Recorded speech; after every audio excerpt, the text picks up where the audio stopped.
Yeah. Yeah.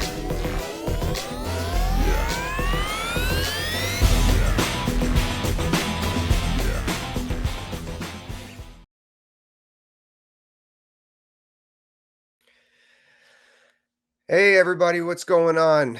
The Cornerman with the Mighty Quinn. A lot of buzz lately about a potential UFC versus Bellator cross promotion event.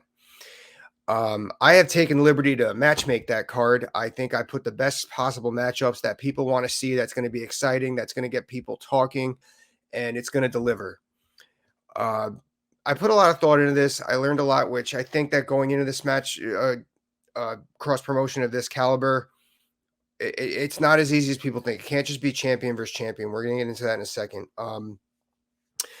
Scott Coker has said he's into cross promoting. Scott Coker has shown he's into cross promoting with Risen as well as a couple other things. Scott Coker is in contact for local promoters for his preliminary cards. Sorry, they're part of the matchmaking, so he knows how to cross promote better than anybody in the industry. There's no question. Now, he did say it doesn't follow the UFC's model to cross promote. That is true. However, there has been times where, like when they sent Chuck Liddell to Pride in Japan because they wanted to see him fight Vanderlei Silva. Unfortunately, he lost the Rampage. It didn't happen. So they have done it in the past. So listen, if it makes dollars, it makes sense. That's what it comes down to.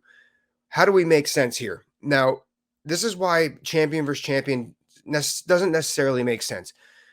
We can learn a lot on how to do this, on how to avoid the pitfalls from when the WCW or WWF versus WCW storyline. Now, back in 2002, officially, WWF acquired WCW. That was their main talent, their main competitor.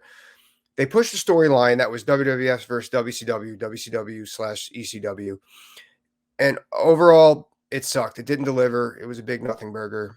A lot of the big fans like myself were a little disappointed. Now, why was that?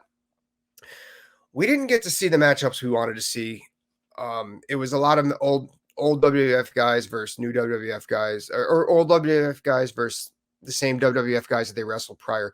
Now, there was a lot of details there, like Sting, NWO. A lot of those guys were still under contract with Time Warner. They couldn't go over. They couldn't be acquired.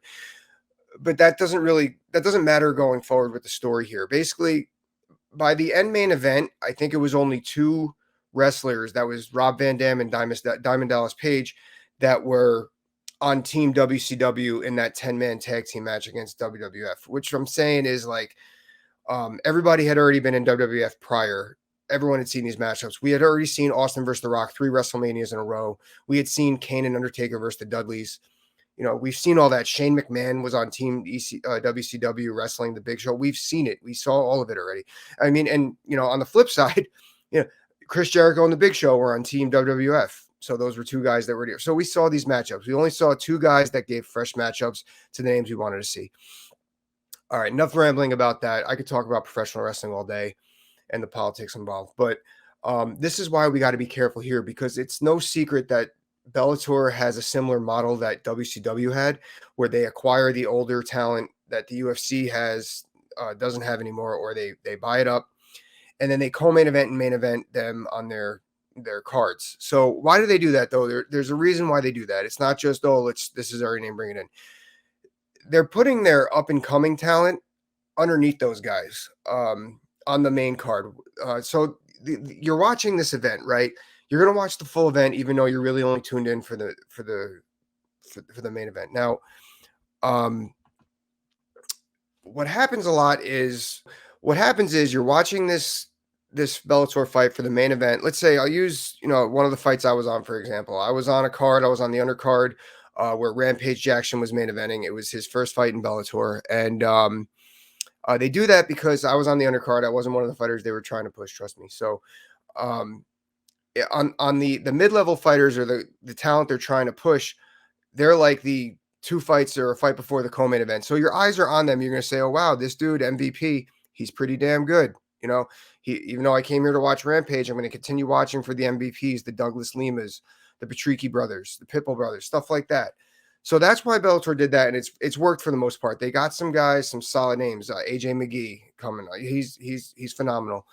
So that's why that happened. So those are the matchups that we want to see. We want to see those, the Bellator talent versus the UFC talent that we haven't seen, that we think we won't see.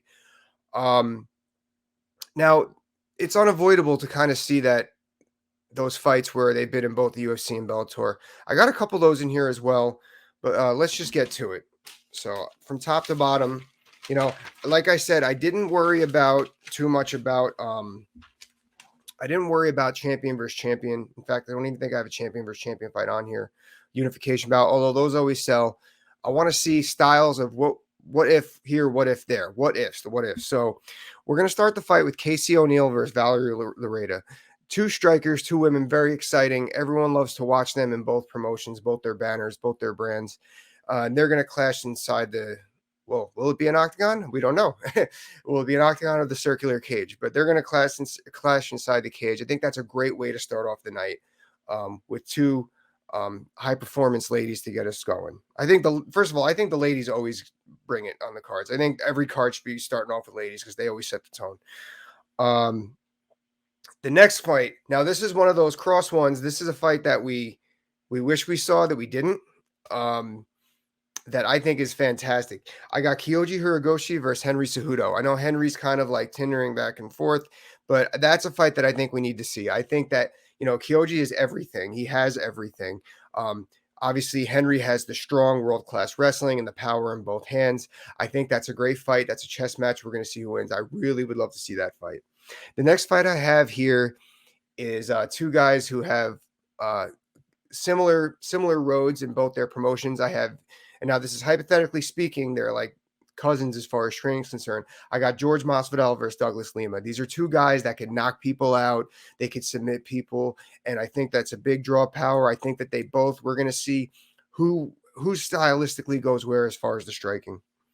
Now, the next one, this one I have more ladies. I have Lima Lee McFarland versus Joanna Jędrzejczyk. I think that's two ladies that really love to bring it, really love to strike again. And I think that's a lot of promotion power there. I think that they're great. And that's one I want to see. The next one, here's another one I was talking about where it's familiar, yet it's slightly different. But I think it'd be a phenomenal fight because when one of these fighters left UFC, they both went on the way up. And I got Stipe Miocic versus Ryan Bader. Now, Ryan was a light heavyweight in the UFC. He's excelled as a heavyweight in Bellator. So it's familiar, but it's different. It's ice cream, but it's chocolate, not vanilla. So I would love to see that fight. Stipe, he's still in the title contention, but I think that's a fantastic fight to see. Is Ryan going to want to stand and bang? Is Stipe going to defend takedowns? Boom. I would love to see that fight. The next fight I got, this one I think is really exciting, would be Johnny Evelyn versus Sean Strickland. Now, why do I think that's exciting? The X factor is who's going to impose their will. That's plain and simple. I know of late, Strickland has showed he's a very high fight IQ, like circling and everything like that. But at the end of the day, these two like to steamroll. I want to see who's going to be the one to steamroll. Which unstoppable force is going to be able to move? This is my favorite fight on the card coming up. I think this is a mega fight as far as draw power. I think it could go so many directions, especially in that first round to see who's going to get where. I got Colby Covington versus Michael Venom Page MVP. I think that fight is fantastic. I would love to see it. Both are extremely charismatic. Who's going to sell more? First of all, when I think of Michael Venom Page, I immediately think of him holding the Infinity Gauntlet up. Colby, obviously, he knows how to sell fights. So I just love that fight. That's how I got as my co-main event, would sell the entire card. The next fight I got, this is the main event. I got Alexander Volkanovsky versus Aj Mcgee. Why do I love that fight? Well, you got Aj Mcgee, who's just like a natural fighter. He's great everywhere. I remember I was on, I think, his first or second fight when I fought Sadawad, and he fought for Bellator. He fought his first or second fight with the promotion.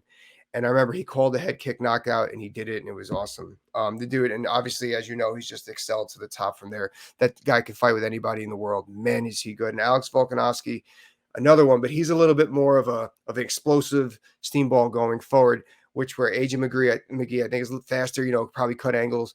Who's going to implode their game plan? Love that fight. I actually missed a fight here that I'm really pissed I missed about, and I got this right before Stipe Miocic versus Ryan Bader. I think this is a great fight too. Both names have been in that top 3, if not the top. One of them is the top right now of their banner. They should represent here. And I got Dustin Poirier versus Patricki Ferrari. Patricki Pitbull. I think that's a great fight. I think that those are 2 names that have carried the promotions, should really clash, would be a great representative for both. And let's see, I think I might have missed another one here. I did miss one. Oh yeah, of course, duh. I did miss this, and this is probably this is on the main card too. I missed Max Holloway versus Patricio Pitbull, the smaller Pitbull brother, younger Pitbull brother. What do I got to say there? We're talking flying knees. We're talking great boxing. We're talking go, go, go, go, go. We're talking explosion. I just think it's a great fight, top to bottom. Yeah, that's what I got, guys. I think that this would be the way the card should be.